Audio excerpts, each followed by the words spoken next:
I had just purchased Mar-a-Lago. It was a dream come true, but something felt off. As I explored the mansion, the old, ornate room seemed to whisper my name, calling me deeper into the darkness. I assumed it was just the wind, but the feeling lingered. That night, I heard footsteps in the hallway.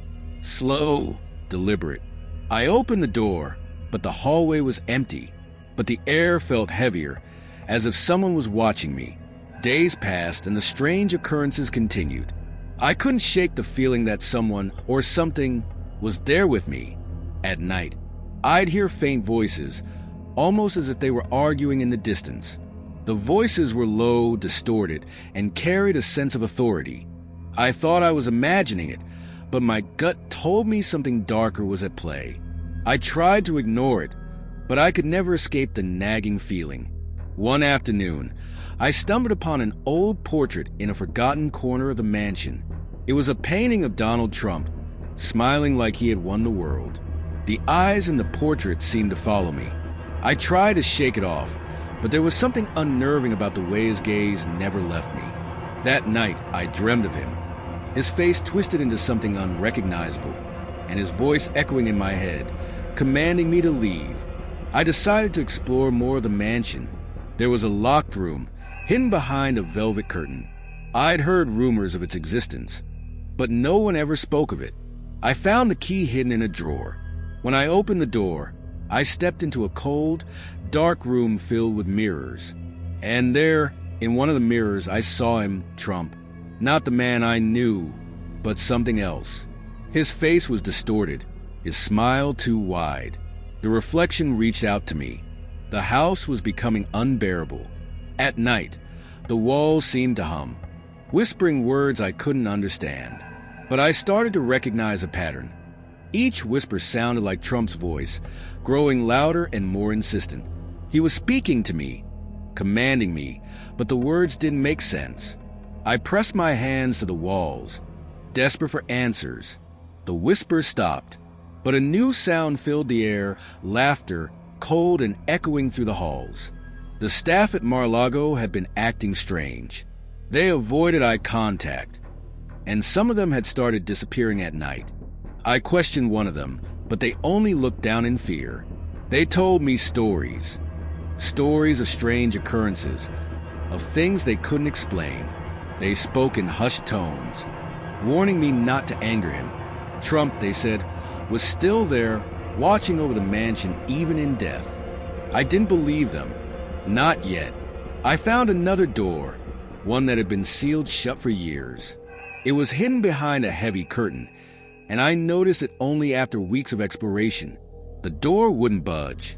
I tried everything, key, force, even fire, but it refused to open. But one night, I woke up to find it wide open. Inside was a dark room, almost like a shrine, with pictures of Trump scattered across the floor. The air felt thick with something sinister. Something started to rot in the house.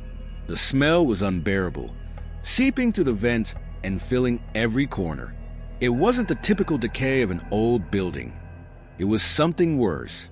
The odor seemed to be coming from the walls, as if they were decomposing from the inside out. I searched for the source, but found nothing. Then, late one night, I found it. His presence, lurking in the shadows, watching me as the rot spread. One morning, I stood before the mirror in the master bedroom. I was adjusting my tie when I noticed something in the reflection. Trump's face, smiling, appeared behind me. He wasn't there. I spun around, but the room was empty. The reflection, however, lingered. His grin was unnervingly wide, his eyes filled with malice. He spoke to me, his voice cold and hollow. "This is my house." The mirror cracked, and the glass fell to the floor. My nights were plagued by vivid, horrific dreams. In each one, Trump's face appeared, twisted and contorted with rage. He chased me through the mansion, his laughter echoing in the halls. I tried to escape, but the mansion seemed endless. The more I ran, the more the walls closed in, the more his voice grew louder. "You can never leave," he would whisper. "You're mine now." Each morning, I awoke in a cold sweat, terrified. I called in a priest to bless the mansion, hoping to rid it of whatever cursed presence had taken hold. The priest performed his rituals, but as he recited his prayers, the air grew colder. The walls trembled. Trump's laughter filled the room, louder than ever. The priest fled, terrified, claiming the house was beyond saving. His words echoed in my mind. He is not a ghost. He is something worse. It started small at first. My reflection would change, or my voice would crack with a laugh that wasn't mine. But soon, it grew worse. I began to feel his presence inside me, controlling my every move. I couldn't sleep without hearing him whispering in my ear. "Take control," he'd say. "You can be like me." One night, I stared into the mirror, and for the first time, I saw myself smiling just like him, like a monster. I knew I had ended. I couldn't live like this, consumed by his presence. Armed with everything I could find, salt, holy water, and even fire, I ventured into the heart of Mar-a-Lago. The walls were alive, pulsing with a dark energy. I reached the center of the mansion and saw him standing there.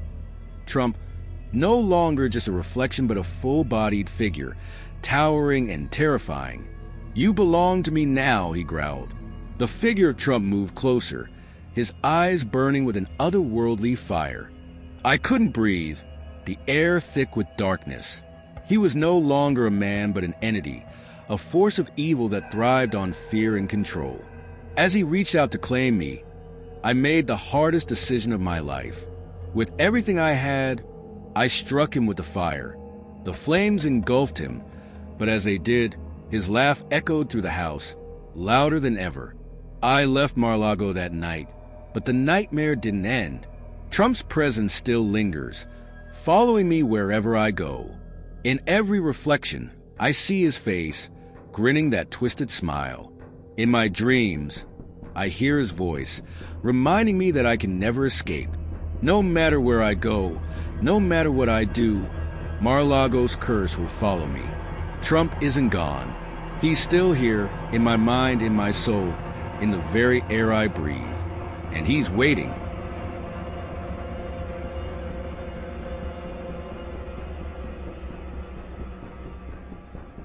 It was supposed to be a fun weekend getaway, an abandoned mansion in the middle of nowhere.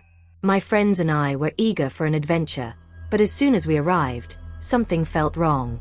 The mansion, grand and decaying, loomed over us, its windows like eyes staring into our souls.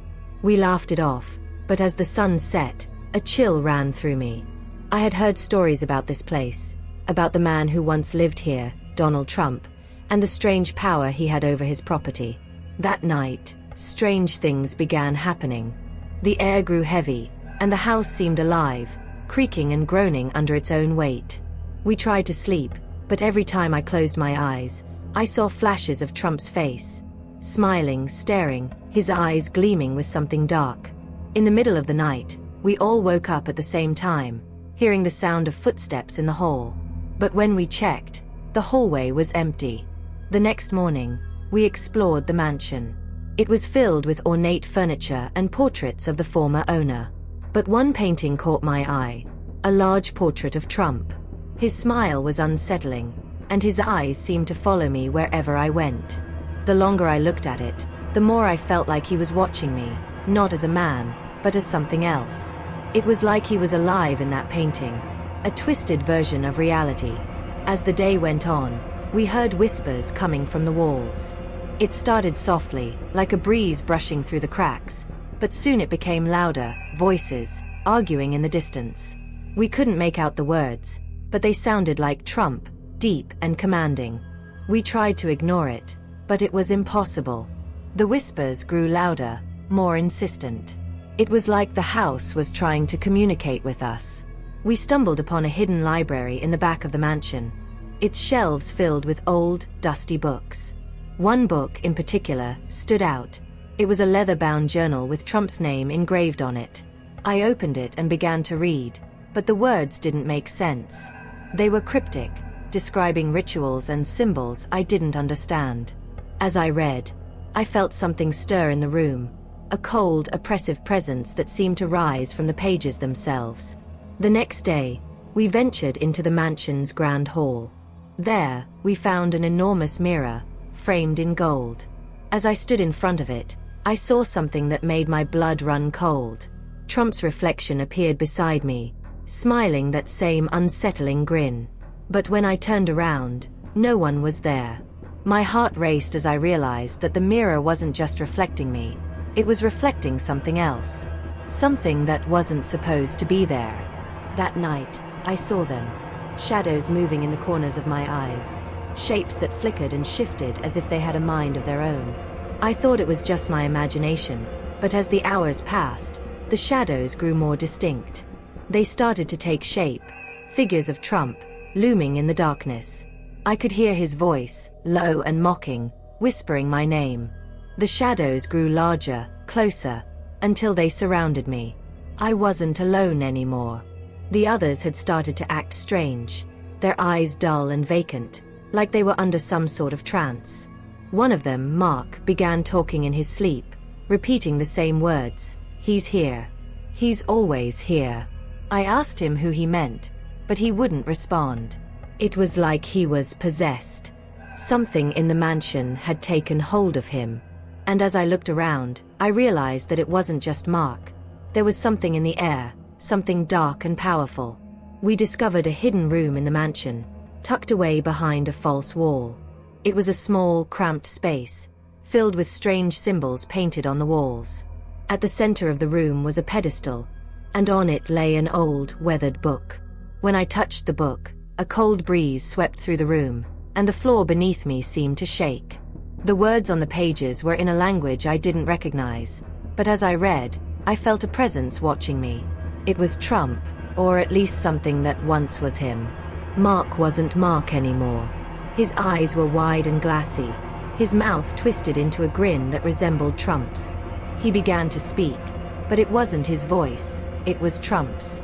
"You're mine now," he said, his voice deep and guttural. I tried to run, but the house wouldn't let me. The walls seemed to close in, the doors locking themselves as if trapping us in. I realized then that we were never meant to leave. The mansion had claimed us. The air grew thick with dread. We were being watched, all of us, by something that was no longer human. The mansion had become a prison, its walls pulsating with an energy I couldn't understand. As I tried to find an escape, I stumbled upon a ritual, a way to banish whatever had taken control. But it required a sacrifice. I had to make a choice, sacrifice one of my friends to free myself, or remain trapped forever. The decision haunted me. I didn't want to choose, but I knew there was no way out without making a sacrifice. As the mansion grew darker and more oppressive, I realized that the choice had already been made for me. Trump's presence had taken over Mark completely. He wasn't Mark anymore. He was something else, something twisted. I had no choice but to act, to stop the ritual from consuming us all. I confronted Mark, or whatever had replaced him, and in that moment, I saw Trump's face in his eyes. It was like the man I knew was gone, replaced by something ancient and malevolent. The ritual was incomplete, and as I reached for the book to finish it, the room exploded in a flash of blinding light. Trump's voice roared through the house, his laughter echoing in every corner. I knew I hadn't defeated him. I had only made him stronger. I ran, my heart pounding in my chest. The mansion seemed endless, its halls twisting and turning in impossible ways. Every door I opened led me back to the same place. The shadows of Trump grew larger, more menacing, as they closed in on me. But then, just as I thought I was lost forever, I found an exit. I rushed through it, not looking back. But even as I escaped, I felt his presence lingering, like a shadow that would never leave. I thought I was free, but I was wrong. The mansion was still with me, its curse following me wherever I went. I would see Trump's face in reflections, hear his voice in the wind. And in the quietest moments, I could feel his presence, lurking just behind me. The mansion hadn't just trapped me, it had changed me. Trump wasn't gone. He was with me, inside me, and I knew that the mansion's curse would never truly release me.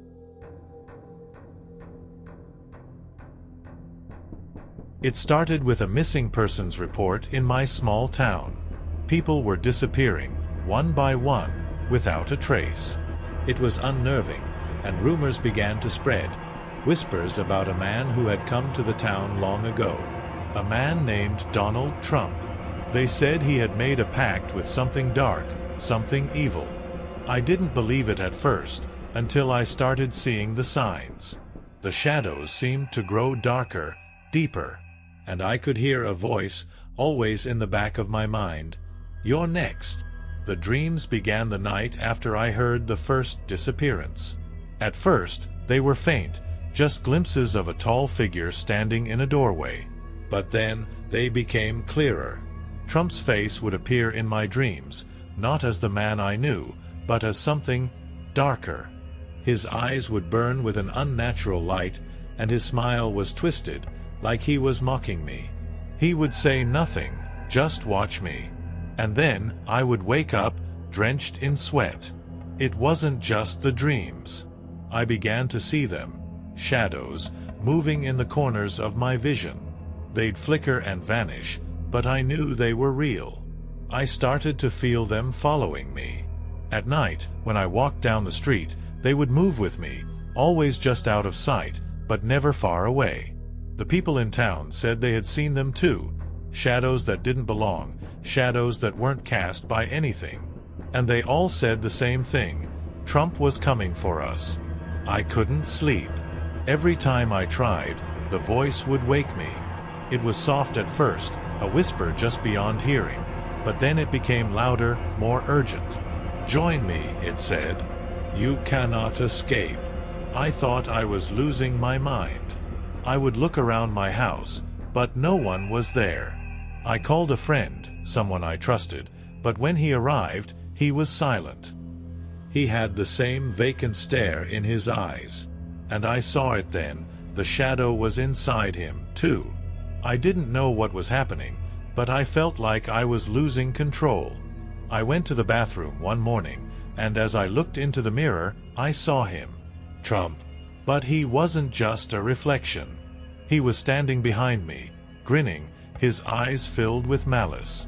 I turned around, but there was no one there. When I looked back at the mirror, the reflection was gone. It wasn't just a dream anymore. He was here. It wasn't just me anymore. People were changing. The townspeople, my friends, my neighbors, started acting strange. They spoke in voices that weren't their own, and their faces twisted into expressions that were cruel, menacing. One by one, they fell under Trump's influence. I watched my best friend, Greg, change right before my eyes. His smile turned into a grin that was too wide, too wrong. "You can't escape him," he whispered. "None of us can." The town was falling apart. People were losing themselves to the shadows, to Trump's influence. The atmosphere became thick, oppressive. It felt like the air itself was alive, pressing down on me. I could feel the weight of it, the power of something that was spreading through the town. And then, one night, I saw him again. Trump. But this time, he wasn't in the shadows. He was standing in the center of the street, his face glowing with an otherworldly light. He didn't speak. He didn't need to. We all knew what he was. As the days passed, I noticed something strange. People started to bear a mark on their skin, on their wrists, on their necks, on their faces. It was a symbol, a twisted design that looked like a combination of ancient runes and Trump's signature.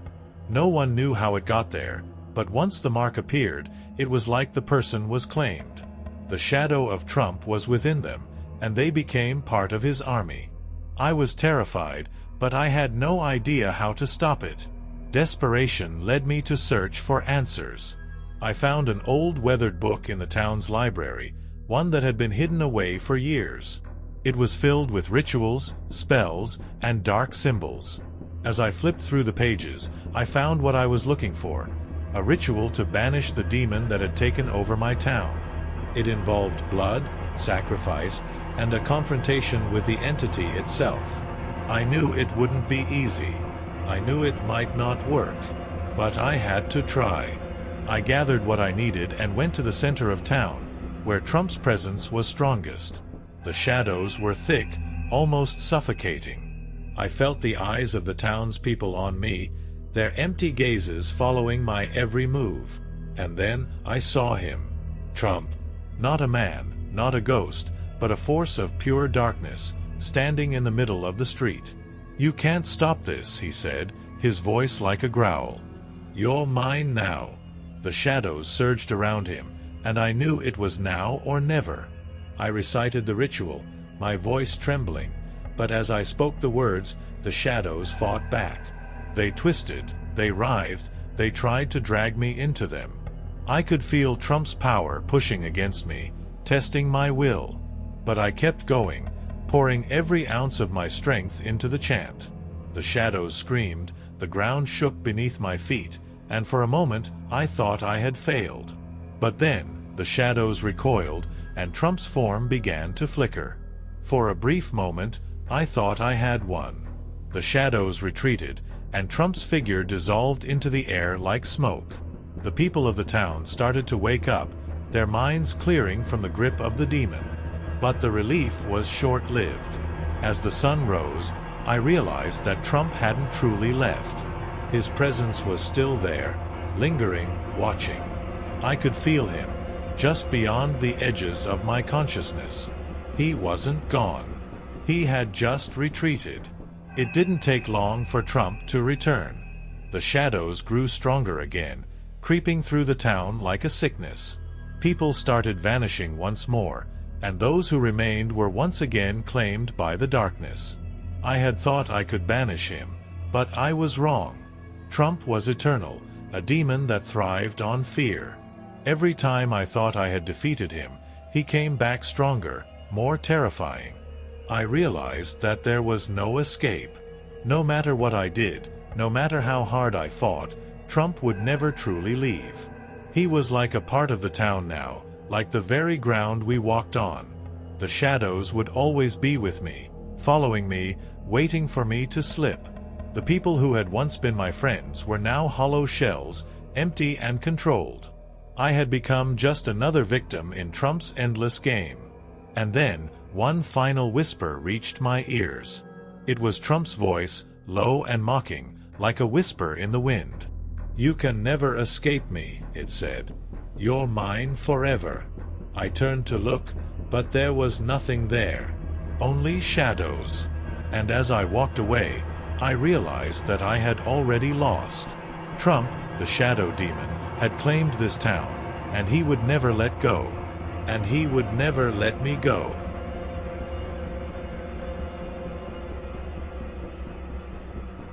When my grandfather passed away, I inherited an old, dusty mirror that had been in the family for generations. It was ornate, with intricate gold framing, but something about it felt off. I didn't think much of it at first, but the moment I placed it in my room, strange things began to happen. I started seeing movements in the reflection that weren't there in real life. At first, I thought it was just my imagination, but then I saw him, Donald Trump, his face twisted into a grin, standing behind me.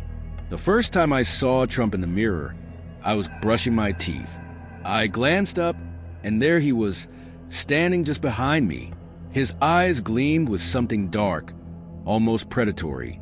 I turned around, but the room was empty. When I looked back at the mirror, he was gone, replaced by my reflection. I convinced myself it was a trick of the light, but deep down, I knew it wasn't. There was something wrong with that mirror, something connected to him. The next few days were a blur of unease. Every time I looked into the mirror, Trump's eyes would appear, watching me. It didn't matter where I was or what time of day it was. His gaze would follow me. I tried to avoid the mirror, but it was always there, in the corner of my room. It was like he was waiting for something that I couldn't yet understand. His presence grew stronger, more insistent, until I felt like I was losing my grip on reality. One night, as I sat in my room, I heard a whisper, soft and chilling. "You can't hide from me." The voice was unmistakable. Trump's. I froze. my heart racing. I turned to the mirror, and there he was again, standing just behind me. This time, he spoke, his voice like a command. Come closer. I didn't know what to do. Part of me wanted to run, but another part of me was drawn to the mirror as if it was calling me, pulling me toward it. I stepped closer to the mirror, unable to resist. As I did, Trump's reflection began to distort, his grin growing wider, his eyes filled with an unnatural light. The reflection wasn't just him anymore. It was a shadow, a dark version of himself that seemed to extend beyond the glass, reaching out for me. I stepped back in fear, but the reflection didn't move. It stayed, staring at me, waiting. I realized then that this wasn't just a mirror, it was a portal. Days turned into weeks, and the presence in the mirror only grew stronger. I couldn't escape it. Every time I looked at the mirror, Trump's reflection was there, closer than before. His form became more solid, more real, as if he was stepping out of the glass itself. I began to feel his presence in the room with me, a heavy, suffocating weight that pressed down on me. I couldn't sleep, couldn't eat. I felt like I was losing myself to whatever was trapped in that mirror. One night, I decided to confront it. I stood in front of the mirror, staring into Trump's eyes. I wanted to know what he wanted, why he was haunting me. As I focused on his reflection, I felt something shift in the air. The temperature dropped, and the shadows in the room seemed to grow darker. His reflection began to move on its own, no longer mirroring my actions. He raised a hand, as if beckoning me forward, and then his voice filled my mind. Come closer. You belong to me now. Panicked, I tried to run, but the mirror wouldn't let me. The reflection of Trump reached out, grabbing me by the arm, pulling me closer to the glass. It felt cold like ice, and the pressure of his grip was unbearable.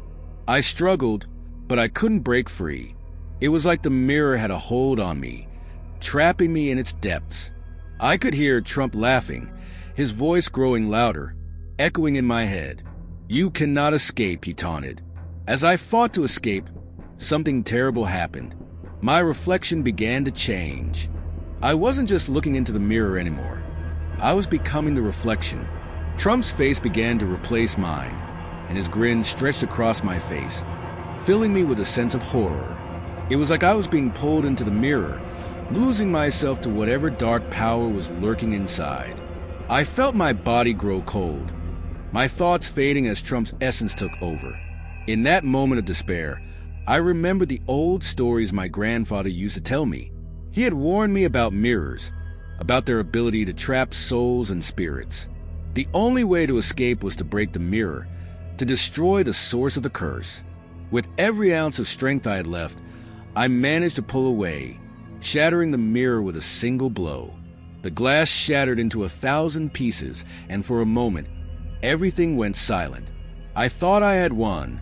I thought breaking the mirror would free me from Trump's grip. But when I looked at the shards on the floor, I saw his face again, staring back at me. It wasn't just a reflection. It was a piece of him, a part of his essence that had become trapped in the mirror. As I picked up the shards to throw them away, I realized that Trump's presence was still with me. He wasn't gone. He had simply found a new way to haunt me. Even though the mirror was gone, I could still feel him. His presence was like a shadow that loomed over me, always watching, always waiting. I would hear his voice in my mind, in my dreams. You can't escape me, he whispered. I'm always with you. And it was true. I could feel his influence, his grip on me tightening. He was inside me now, a part of me that I couldn't shake, no matter how hard I tried. The more I tried to move on, the more Trump's presence grew. It wasn't just in my mind anymore. It was in my surroundings. I began to see his face in reflections, in windows, in the surface of water. I couldn't escape him. No matter where I went, no matter how far I ran, he was always there, just beyond the edges of my vision. And every time I looked into a reflective surface, I saw him watching me, waiting for me to make a mistake. I knew what I had to do. I had to confront him, once and for all. I went to the place where it all started, the room where the mirror had once hung. There, I called out to him, challenging him. "Show yourself," I yelled, and he did. His form materialized in front of me, his eyes glowing with an eerie light. He was no longer just a reflection. He was real, and he was angry. "You can't defeat me," he said, his voice a low growl. "I am eternal." I stood there, facing him, knowing there was no way out. Trump's shadow stretched over me, consuming everything I had ever known. And as I looked into his eyes, I realized that there was no escape. He had won. He was always going to be there, in the reflections and the shadows in my mind. I had become part of his world, and there was no turning back. I had become his reflection, trapped forever in his dark, endless gaze.